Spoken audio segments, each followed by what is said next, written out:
அந்த வாகனத்தினுடைய டயரானது சாலையிலே உருளுவது இல்லை. சாலையை விட்டு ஒரு 1/4 இன்ச்சு மேல புரோட்டிங்ல போயிட்டு இருக்குது. நல்லா ஞாபகம் வச்சுக்கோங்க. ஓவர் ஸ்பீட் அவாய்ட் பண்ணணும்னு சொல்றது காரணம் தான். உங்களுடைய டயர் என்ன ஆகுதுன்னு கேட்டீங்கன்னா சாலையில் உருளுவதில்லை. வேகம் அதிகரிக்க அதிகரிக்க அதிகரிக்க ஜஸ்ட் ஃப்ளோட்டிங் மேலே சாலையில் மேலே ஃப்ளோட்டிங் ஆகுது. அப்போ போய் பிரேக்குங்கிற ஒரு எஃபிஷியன்சி அமுத்துனீங்கன்னா அந்த விசையை கொடுத்தீங்கன்னா வண்டி நிற்குமா? ஜென்ரல் கான்செப்ட் தான். ஃப்ரிக்ஷனில் ஒரு எக்ஸ்டர்னல் ஃபோர்ஸ் அப்ளை ஆனா ஃப்ரிக்ஷனில் போயிட்டு இருக்கிற ரோலிங் போர்ஷனில் இருக்கக்கூடிய ஒரு பொருளானது நிற்கும். ரோட்டில் ஓடிட்டு இருக்கிற வண்டிக்கு நீங்கள் பிரேக் அமுத்துறீங்கன்னா நிற்கும். காற்றுல போயிட்டு இருக்கிற வண்டிக்கு பிரேக் அமுத்துனா நிற்குமா? இதுதான் உண்மையிலே நடக்கின்ற கான்செப்ட். நாங்கள் தேசிய நெடுஞ்சாலைகளை வாகன சோதனைகளில் ஈடுபடும் போது பார்த்தீங்கன்னா சவுண்டே வேற மாதிரி வரும் வண்டியில். நீங்கள் கவனிச்சிருப்பீங்கன்னு நினைக்கிறேன். சவுண்டே எப்படி வரும்? டயரோட சவுண்டே ரொம்ப ஸ்பீடாக வரும். அப்படின்னா என்ன அர்த்தம்?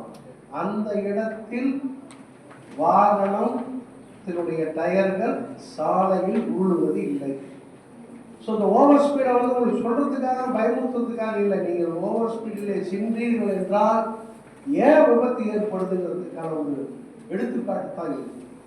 ஸோ இந்த 5 சிக்னல்களையும் நீங்கள் மனதிலே வைத்துக் கொண்டு வாகனத்தை பொது சாலைகளை இயக்குவீர்கள் என்று சொன்னால் எதிர்கால இந்தியாவும் எதிர்கால தமிழ்நாடும் எதிர்காலத்திலே வருகின்ற நாட்களிலே இந்த கல்லூரியில் கூட எந்தவித ஒரு விபத்தும் ஏற்படக்கூடாது என்று உங்கள் அத்துணை பேரையும் நாங்கள் வலியுறுத்தி ஆற்றல் மிக்க மனித சக்தியினை ஆக்சிலேட்டர் அமுக்கத்திலா பறிகொடுப்பது, ஆற்றல் மிக்க மனித சக்தியினை ஆக்சிலேட்டர் அமுக்கத்திலா பறிகொடுப்பது, விலை மதிப்பு மிக்க மனித உயிரினை விபத்திலா பறிகொடுப்பது, கண் பூசும் விளக்கின் ஒளி அது கல்லறைக்கு செல்லும் வழி, கண் பூசும் விளக்கின் ஒளி அது கல்லறைக்கு செல்லும் வழி, காற்று ஒளிப்பானின்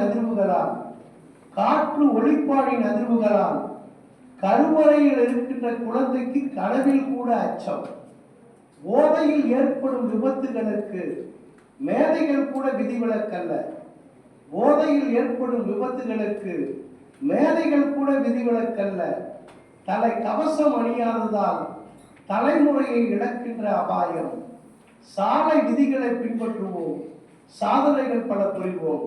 வாய்ப்புக்கு நன்றி பாராட்டி விடைபெறுகின்றேன். நன்றி.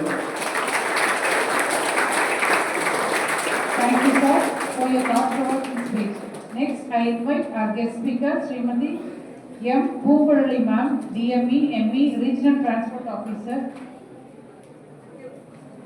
Peridrai, to deliver the keynote address.